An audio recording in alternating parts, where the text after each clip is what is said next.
Okay, I don't want to bore you. So, let's start with the first question. Now, it says, question unit 7a, quite interesting. Now, it says, there ain't no rules around here. We're trying to accomplish something, said by Thomas Edison. Well, he's a very famous US inventor and businessman, isn't he? Well, I suppose, what does that mean? What do you think it means? Well, I suppose it means that if you put limits, well, maybe people won't create so much, no? Now, I have a challenge for you with question number 1. Can you see? It says, which of these subjects did you enjoy most at school? What made the lesson interesting? Were there any you really didn't enjoy? Geography, history, science, and sports? And this is my challenge. Feel free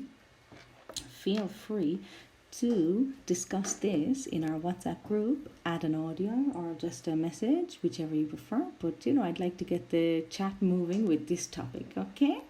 Now, in that case, let's move on to letter B. It says, work in pairs now and try to agree on the answers to questions 1 to 12, which come from a book based on a popular TV quiz show, which we're going to listen to a bit in a minute, so it will become clear when we do our listening the objective. No, so here it says QI, everything you think you know is probably wrong. Question 1, the natural world, how many legs does an octopus have? I think the answer will surprise you. Number 2, what's Australia's most dangerous animal? Any ideas there? Number 3, at what temperature does seawater freeze?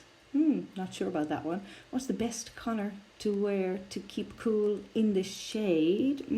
Tricky question. Statistics, that's for you, Manu and Isabel. If you toss a coin, what's the probability of it landing on heads? Number 6, how tall was Napoleon? Number 7, history. What did the Russian Vyacheslav Molotov invent? What was the most commonly spoken language in ancient Rome? Well, I'm going to guess not Latin, probably not. No? Geography, which country is most of the river Island? I want to say Egypt, but I'm not sure.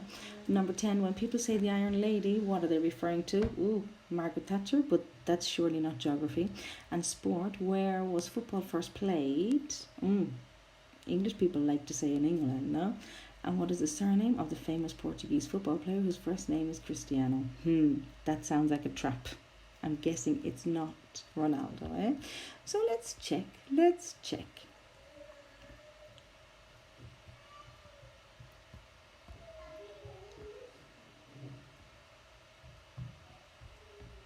Are you ready? So octopuses have 8 limbs, arms or legs, that's what a limb is. But recent research on how they use them has redefined what they should be called. So in fact, they use only their 2 back limbs to move and the other 6 to feed themselves. So biologists now refer to them as having only 2 legs and 6 arms. Quite interesting, no?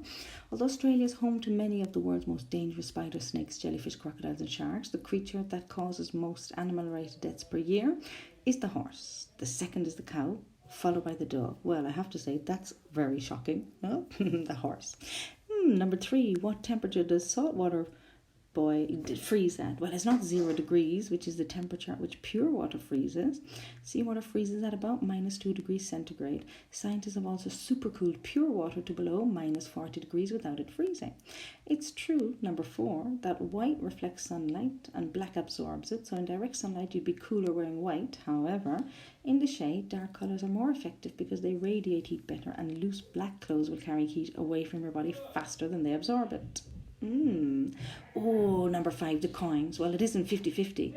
If the coin is heads up to begin with, it's slightly more likely that it will land on heads. Students at Stanford University in the USA recorded thousands of coin tosses with high-speed cameras and discovered that chances are approximately 51-49. Were you right, Manu and Isabel? Me? I had no idea. Napoleon was not short. The universal belief that he was tiny comes from a mistranslation, of a French term of measurement and propaganda. It's now accepted that he was 1 meter 69, which is 5 centimeters taller than the height of the average Frenchman at the time. Number 7, Molotov didn't invent anything. Molotov cocktails, handmade incendiary devices made from bottles filled with flammable liquid, were named after him as an insult by the Finns who used them against the Russians during the Second World War. Molotov, who was the Soviet foreign minister, had authorized the invasion of Finland. The Finns had themselves copied the devices from weapons invented by Franco's forces during the Spanish Civil War. Quite interesting, isn't it? Number 8. The language most commonly spoken in ancient Rome was not Latin but Greek. Rome was the capital city of a rapidly expanding empire, and many of its inhabitants were not native-born Romans. Koine, or Common Greek, was the lingua franca used by all tradespeople, and Greek was also the language of choice for Rome's elite, as it was considered more educated. Number 9. Although the Nile is usually associated with Egypt, in fact most of it is in Sudan. The main river, the White Nile, rises in Rwanda and flows through 6 countries on its journey to the sea. Number 10. Apart from Margaret Thatcher, well, that's the reference. I knew the Iron Lady, Prime Minister of Great Britain from 1979 to 1990, who was given this nickname. It could also, excuse me, let's get it back.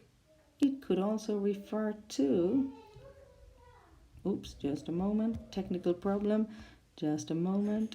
Oh, I got it. It could also refer to, apart from Margaret Thatcher, the Eiffel Tower in Paris. Did you know that? I did not know that. It was called the Iron Lady because of the material used to make it. Number 11, a game that involved kicking a leather ball stuffed with fur or feathers and trying to score a goal without using hands was played in China over 2,000 years ago, long before the English claimed to have started playing it. The game was called Kuju, and it was first recorded in the 5th century BC. Number 12, his full name is Cristiano Ronaldo dos Santos Aveiro. So his surname is dos Santos Aveiro. He was called Ronaldo after the US President Ronald Reagan, who his parents admired. Quite interesting. Now, if I read those a little bit too fast, I apologize, but you can find them on page 107 and 110. All right, you'll find those answers on page 107 and 110. Now, let's take a look at letter D. Now, it says, listen to a journalist explaining about the quiz. Answer the questions. 1. Why was the show called QI? Number 2, what is the basic principle behind the show and its books? And 3, what 2 examples are given from the QI Book of General Ignorance? Number 4, what did the popularity of the books prove? Number 5, what are the 2 reasons Lloyd and Mitchinson give for why children often do badly in school? Now, I'm going to ask you here to pause the video, listen to the audios that I've sent you, and let's see if you can find the answers. All right? Okay. Now, let's correct those questions. Number 1, because QI stands for quite interesting, and the writers think all facts are interesting. It is also IQ backwards. IQ means intelligence quotient, which is the numerical measurement of somebody's intelligence. Number 2, everything you think you know is probably wrong, and everything is interesting. Quite interesting, in fact, given the title. Number 3, you are more likely to be killed by an asteroid than by lightning. Julius Caesar was not born by cesarean section. Number 4, the human beings, especially children, are naturally curious and want to learn. And number 5, schools can make an interesting subject boring by making children memorize facts, and if children are forced to learn something, they will probably be less successful. Now, we do more listening, which is the next track that I sent you. So again, it says, now listen to the journalist, letter E, explaining Lloyd and Mitchinson's ideas about education. Complete the 5 suggestions that they make. Now, I've already filled in the answers, so press pause now, read the questions, listen to the text, and when you come back, we'll correct. Okay? So, welcome back. Education, according to these guys, should be more play than work. The best people to control what children learn are the children themselves. Obviously, some letters are missing there. Number 3, children should also be in control of when and how they learn. Number 4, there should never be theory without practice. And number 5, there's no reason why school has to stop dead. That means stop immediately, stop suddenly at 17 or 18. How did you do? Did you do okay there? Because now it says listen again and make notes about the reason. So again, press pause, listen again, and when you come back, we'll have a look. So, welcome back. Here are the reasons. Number 1, well, education should be more play than work because learning should never feel like hard work. And children themselves should control their learning because if they follow their curiosity, they will learn things because they are interested in them. Number 3, children shouldn't be made to go to school every day if they don't want to. There wouldn't be any exams, only projects chosen by the children. Number 4, because children would learn all theories through practical activities. And number 5, because there should be no official school leaving age, young and old could continue to learn together. Well, I have to say, I like that idea, learning whatever it is, a language, an instrument, a skill, for the most part of your life. I think it's a great idea. It keeps your brain active, no? Excellent. Now, what I would also like to do is question G. Can you see I've marked it? It says, what do you think of Lloyd and Mitchison's suggestions? A lot of teachers out there, I'd like to know what you think. It says, can you make any other suggestions which you think would improve learning in schools? Now, again, this is another question I'd like you to open a discussion about in our WhatsApp group. Okay, now that's all for me today. Okay, and hopefully as soon as you see the video, we can get the WhatsApp buzzing with our discussions. Okay, thanks for listening. Bye bye.